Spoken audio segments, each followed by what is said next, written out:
Welcome to another In Wheel Time podcast, a 30-minute mini version of the In Wheel Time car show that airs live every Saturday morning, 8 to 11 a.m. Central.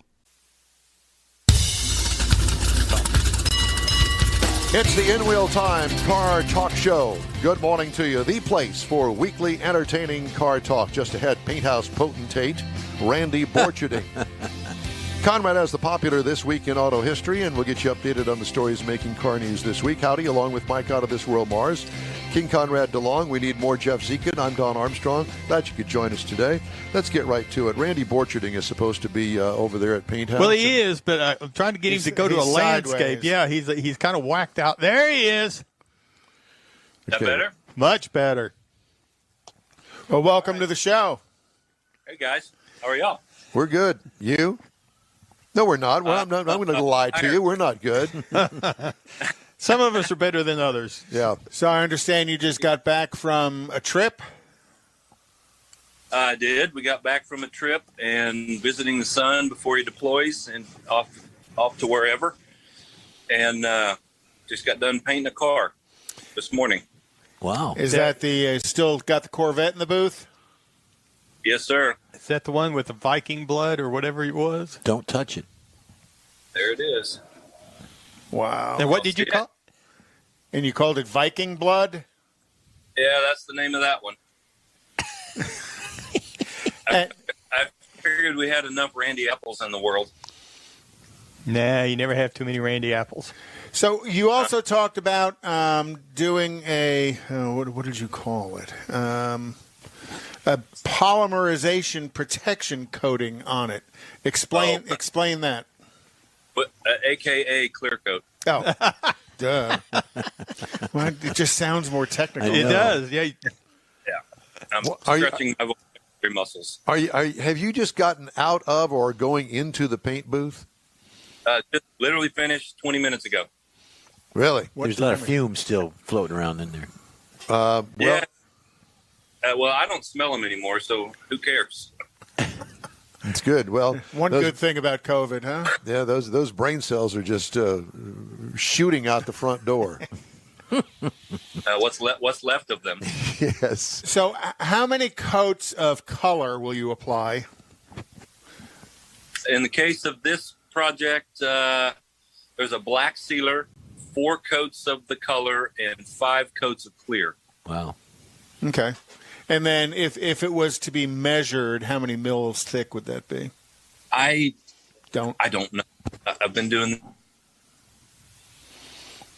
paint millages. I think you're about 1.5 mils to 2 mils per coat of clear when it's dry. So 10 probably. Oh, wow. Okay. And we sand a lot of that off when we color sand and buff the paint. Which is why you put so many more layers of clear on to give you room to sand. We put $100 on and take $50 off, or however you want to look at it. But it sure looks pretty. Well, it's the heater just turned off, so I can walk you in here. It's now the fun begins, which is the sanding and the polishing, but we let it dry for a while first. How long do you let it dry? As long as possible, at the risk of sounding sarcastic, but I'd say at minimum a couple weeks. Oh, my. You don't leave it in the paint booth for a couple of weeks, do you? No. Okay. No. In fact, this is coming out today, and I will come back this afternoon and paint the hood, the deck cover that goes right here, and a few of the other small things, and then it'll be done. Well, paint-wise, it'll be done. Boy, that sure is a beautiful color. Kind of what I'm thinking. Yeah. I'd love to see it when it gets out in the sun. You could use that on your pedicure color. Ooh, toenails. It's a pretty color, and the nice thing about it is it looks like a candy, but it's not. Oh, it's not? Really? It's what we call a 2-stage finish, just a base coat, clear coat. I'll show you the... Now, is that color your creation? Yes. Oh, This is one of our custom. So this is the valve covers and intake manifold that will go on a modern LS7 fuel-injected engine. So color coordinated a little bit. How do you not paint the ribs on the valve covers? Masking tape. That's all? Yeah. And you just trim the masking tape to exactly just the top of that? Yeah, we'll lay masking tape along each rib, and then when the paint's wet, I pull it back off. And then we'll come back and sand it and polish the ribs anyway, but at least you don't have a lot of material to remove. It's beautiful. So it's almost like a pinstriping tape. Yeah. Or what we used to. It is. It is. Those ribs are an 1/8 inch wide, and you use an 1/8 inch wide tape. Well, it works. So you Lucky have to trim it or nothing. Yeah. That's sweet. Yeah. And then what's the planned powertrain? I know you said LS based, but how big and what are we doing? What are you doing with the powertrain? The modern LS7 came in the ZR1 vets, I think. I'll show you a picture of the engine here. That's the engine. It's got a modern drive on it, drive system. All those painted parts will sit on top of that. And then it gets a 5-speed Tremec behind it. Oh, okay. So it's all modernized stuff, but in a classic shell, so to speak. And is this? I'm assuming this also has somebody else's chassis. It has a chassis from a company called Street Shop. They're in Alabama. We've done another vet with their chassis. It's a nice chassis. We've got a 69 vet here that will have an Art Morrison chassis, or does have an Art Morrison chassis.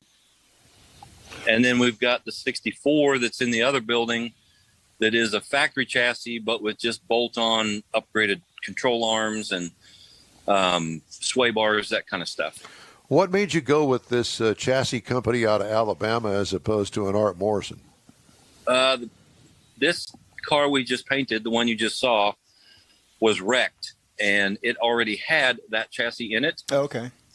But it had to be replaced. It was wrecked to the point that the frame was bent. Oh, wow. And you would presume that would total the car. But in this case, the car has such a value that it did not. And had you heard of or worked with this chassis company previously before this vehicle? Okay. Yeah, we did a 63 Roadster Corvette a few years back, and it also had a Street Shop chassis in it. The customer and I selected it back then, and we had a good experience with it. So it's a good piece of hardware, as are Roadster Shop and Morrison and some of the others. Yeah. They're all making great stuff. Now, does this Street Shop chassis company, do they normally just do older model type cars, or if you want a custom chassis on a new C7, would they have those in stock as well? No, they just do retro chassis. Gotcha. Things that fit the C1s, C2s. I don't think they're doing a C3 yet, which would be the 68 and up. Yep. Where Morrison is, Roadster Shop is. So I believe Street Shop's just in the older body styles. When they build a chassis, are they custom built just for instance, this one that's under that car? Are they built by order? They don't really have a shelf full of them, do they? No, it's built to order. And all of these chassis companies are built to order. They don't inventory them. Now, do you go and pick up the chassis, or do you have it shipped to you? It depends. In this case, I went and delivered it and picked it up on the 67. The 69 Art Morrison chassis we just had shipped to us. It depends. If I can squeeze in a road trip, I will. But I couldn't do it for the 69. Randy, when they ship a chassis, how do they do that? Do they box it up or just put it on skids or what? It's crated, palletized and got a crate built around it. Gotcha. Like I've been at Morrison's place, and they've got a complete, division just devoted to crating and packaging the things they ship. So when you order, let's say on this 68, when you order the chassis, do you tell them, here's the engine I'm using, here's the rear end componentry I'm using, here's the suspension componentry I'm using, and they build the adjustments into the chassis for you? Or do you get the chassis and you have to build your adjustments to fit their chassis? Well, I don't know what you mean by adjustments, but the hardware, for example, the coilovers, the differential, Like here's the front of the Morrison in the 69. So that's a standardized cradle that they make. And we can specify what coilover we want, or they have a standard one, what brakes we want. Okay, so you give them the order of how everything hangs on the chassis or the componentry that's put on the chassis. Wow, that's pretty. And in the case of this one, this is the first one they've done for C3. So we helped them develop it, measuring and pictures and all that. And this is the first one they've had in a C3 that's a production chassis. They've done custom ones in the past. But now when you order a C3 chassis for your 72 Corvette, it will be based on what this one started out as. So this one's kind of the starting point, yeah. Yeah, we learned a few things. They've adjusted a few things, and we knew that was part of the process. Well, must be nice to be so connected, to be involved in their R&D. Well, it is. They've become good friends, and sadly, you guys may be aware of this. Craig Morrison, Art Morrison's son, Craig was very instrumental. He was a good friend of mine, passed away last year from COVID. I remember. 46 years old, and it just got him. So, nonetheless, yeah, we've remained have a relationship with them, and they're more friends than they are vendors at this point. Cool. So, what's the planned powertrain for this 68? An LS3 built to look retro, like a small block Chevy, almost like maybe an LT1 would have looked back in the day. Oh, cool. Carburetor and all? Well, it'll be fuel injected, but look like a carburetor. They'll have an air cleaner on it. It'll be painted orange, black engine bay. It'll be very retro, even though the body is customized with the wide fenders. And but it's going to be reminiscent of a 70s IMSA car or something of that realm when they had the big fat fenders on them. And what color? We don't know yet. I'm trying to get the owner to go in a direction that I think would be good. So the John Greenwood look with the flowing American flags down the side of it? I'll show you here. Here are some renderings. I don't know if they show well on your side. Oh, yeah. Different colors, different interior colors. There's two blues, a gold, a green, and then this kind of royal blue with a very dark brown, almost espresso interior. I'm leaning towards the dark blue with the espresso interior. Well, that's why that's the biggest picture. But I like the gold and the green because they're different. So do you draw these? No, these were done by a gentleman named Eric Brockmeyer. He does a lot of our renderings.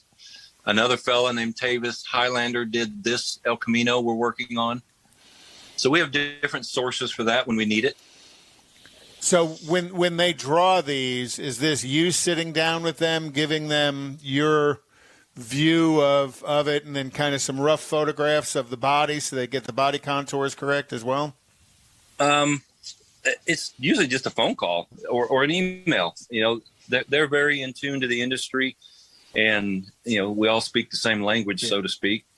And you just kind of give them an outline of what you're looking for, or a picture, 2 or 3 pictures for ideas, and they begin the process. This switch screens again here. This 55 is not the final rendering, but that's where we started.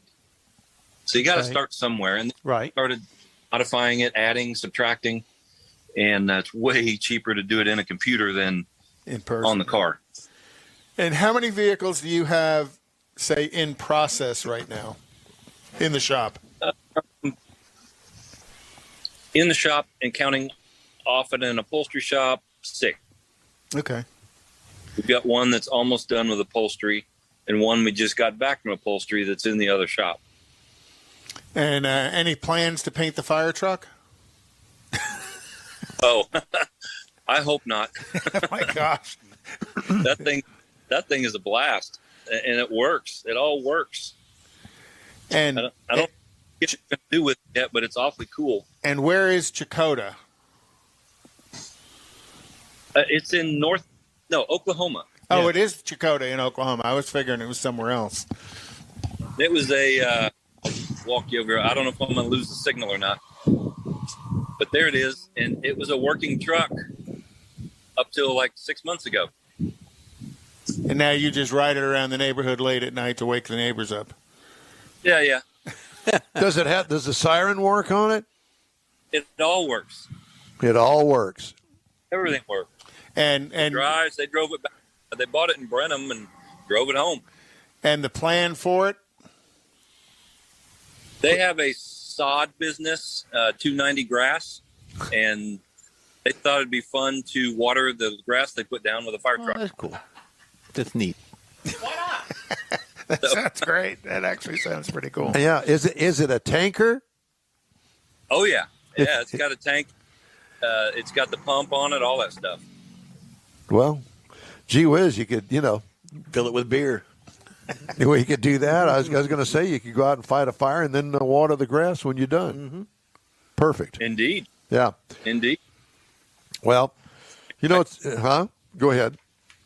No, I was just finishing a sentence. Go ahead. No, I wanted to go back to the chassis, if you don't mind.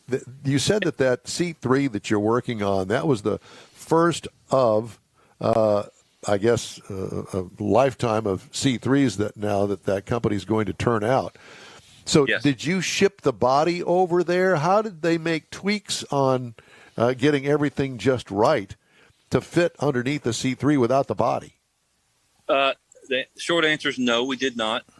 What was good about these cars from C2 to C3, so from the red vet you saw in the booth to this primered 69, from the in front of the back wheels forward, it's the same car, mechanically, dimensionally. From the back wheel area, kind of behind the seats there, the frame's a little different, and we just had to do some measuring. They already knew what works on a C2, and with our measurements, we modified the rear section, and it almost fit like a glove. We had to modify a little bit, but they made some tweaks to their formula, and the next one shouldn't have to have the mods. That is amazing. So to it was me. really kind of transitioning an existing C2, making the changes to make the C3. And that'll be, if they're the only ones out there selling a C3 full chassis, they'll be out ahead of the whole crowd. Well, there are others. Roadster Shop has one. There's a couple others, smaller companies. I don't recall their names at the moment, but this won't be the only one. It just will have the Art Morrison name, approval and level of fit and finish and performance, which can't be denied. They drive wonderfully. Well, and it'll be interesting. We'll have 3 Corvettes in the shop, one with a Morrison, one with Street Shop, and the third one with a modified original chassis, and to see how each of them drives. Well, let me guess. let me volunteer to give you the opinion. Yeah. It won't be the original chassis that that tops the cake. Yeah, I hear you. That would be my guess as well, but it's always a fun experiment to compare and contrast when you get the chance. Well, I owned, believe it or not, way back when I was a teenager, a C3 Corvette. Not really, but I owned a C3 Corvette, and it had absolutely no horsepower. And compared, I'm sorry, say again. Late 70s. Yeah, 77 to be precise.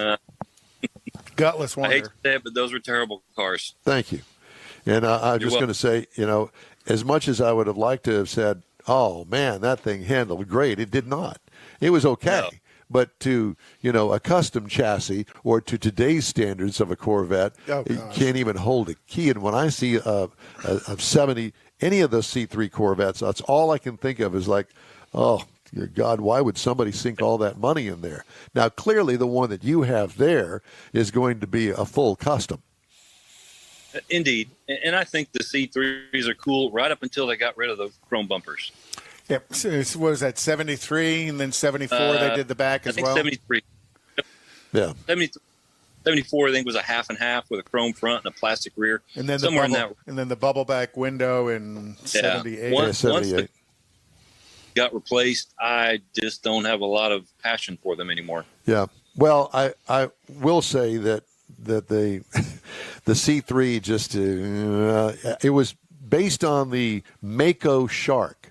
And as far as the body is concerned, sexy body, love the body. Yeah. But the absolutely. car itself is an actual rolling car. Opus. And they sold a ton of them back then. I The sales bought numbers one. were pretty Well, high.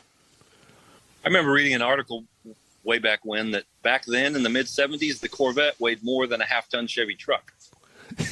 Oh, wow. Doesn't surprise me.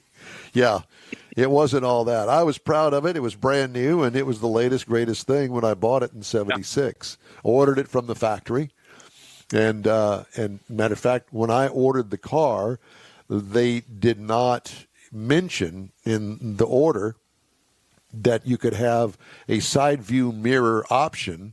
Instead of the big, long chrome mirrors, you could get the compact ones. And of course, sport mirror. Once that car came out, and I saw the sport mirrors, if you want to call them that, then I thought, I've got to have those. Get those ugly chrome things off of there. And so I took it to a dealer out that I bought it from, and they hacked up with a Sawzall the inside of the door to make these. It was the stupidest thing I've ever seen in my entire life. Had I taken the door panel off to see what they'd done inside, I'd have had them give me a brand new car. Yeah, because the outside looked good. The inside was like layers and layers. Oh, it was just awful what they did. But those kind of things hopefully don't happen anymore. We see a lot of that in these old cars when they come in to get worked on, haven't been touched in a long time. It's amazing how things were done or not done back then. Yeah. I could have done a better job, and believe me, I'm not good with anything, much less a Sawzall. But this was just a hack job all the way. But at any rate. Well, Randy, it's always great to talk to you, my friend. Thanks so much for taking the time out of your day and working your paint job around us in this broadcast. We appreciate it. You're welcome, guys. Thanks for having me. It's always fun to see what you got in the garage. Oh, yeah. Appreciate it. Tell Jen we said hi, and we'll talk to you later. All right, man. Take care. Thank Bye-bye. you. Thank you. The proprietor of Paint Shop, Randy House. Borcherding. I'm sorry, PaintHouse. I'm talking about shops here. Anyway, this week in auto history. Ready? No. Yep. All right. Hit it. Mars is ready here. We don't worry about So, that. You just go right ahead. In 1903, Alexander Winton drove his Winton Bullet to set a land speed record at Daytona Beach, Florida. The car was built in 1902, was called the Bullet 1. He drove a measured mile at over 65 miles an hour in 1901. Wow. And his first automobile race was at Daytona, held a year earlier, when Winton and his Bullet tied Ransom E. Oldsmobile. That didn't quite come out right. Tied Ransom Oldsmobile in the Oldsmobile Pirate at 57 miles an hour, and then a year later he got another 10 miles Winton and his Bullet. Winton and Winton's his Bullet. Bullet. In 1908 in England, a standardization test, you're way ahead of me here, Morris. I'm backed up. A standardization test was held in England, and 3 random Cadillacs were chosen and disassembled, put in a pile, and all 3 of them were reassembled, proving the concept of interchangeability of parts to build one vehicle for mass production. The 3 1907 Model K Cadillacs used in the test won the Dewar Trophy by the Royal Automobile Club of England. Very prestigious. Yep. Oh, extremely. And that was some of where Standard of the World came from. In 1919, in Oregon, they became the first state to impose a 1% gas tax. The collected funds were used for road construction, and that was just the start of the government taking all of your money and sending it someplace that it really doesn't go, but you feel good about it. Is that in the script? No. In 1948, the Federal Trade Commission issued a restraining order preventing Willys Overland Company from claiming that they had developed the Jeep. Willys Overland Company did, in fact, end up producing the Army vehicle that came to be known as Jeep, but it was originally designed by Bantam Motor Company. And if you look at the picture of this, I noticed in the original Bantam, it doesn't have a 7-slot grill. It's got a whole lot more Yeah, slots. it does. And then I guess as time evolved, it changed to the 7-slot grill. In 1992, Earl Scheib, the founder of the specialized repainting and collision repair company, passed away.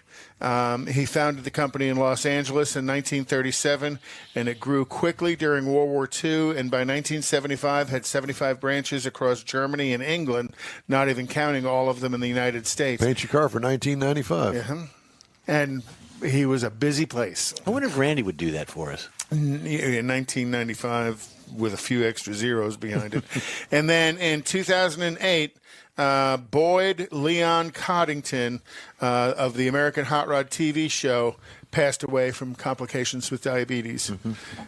What a jerk. I wouldn't say, but yeah. I had Complete met him. ass. I had met him at a NASCAR event where he was the grand marshal up in Dallas-Fort Worth, and he was hanging out in the Chevy tent, and you are dead on correct. What an ass. Yeah. You know, and when you're that way, it just ruins all of the things that you've worked for persona. all. Yeah, He should have just the way never gone on television. Yeah, just the way he treated people. Oh, my God. It's awful. And you look at what came out of Coddington's shop, and now so many of the shows today is that a lot of those people have a history with Coddington. They've filtered into other parts of the industry. You know, because I think Foose came out of the Coddington shop. Yep. Poor guy.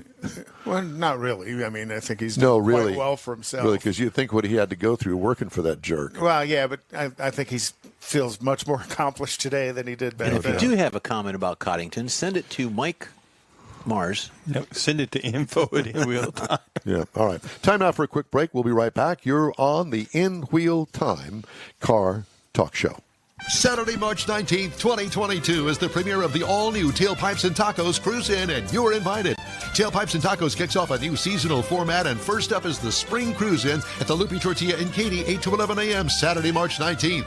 Tailpipes and Tacos will award trophies for the best hot rod, best classic, and best modern classic, so make plans now. Tailpipes and Tacos is Houston's coolest cruise in, and this is where you'll enjoy seeing the best hot rods, show cars, classics, and resto mods, along with Loopy Tortilla breakfast tacos and adult beverages. There's no entry fee, and all cars will automatically compete for custom Loopy trophies and other prizes. It all happens at the Loopy Tortilla Tex-Mex in Katy on the Grand Parkway at Kingsland Boulevard, just south of I-10. Get your ride ready for the all-new Spring Tailpipes and Tacos, Saturday, March 19th. It's going to be a huge car show, and spectators are welcome. The In Wheel Time Car Talk Show will be there, too.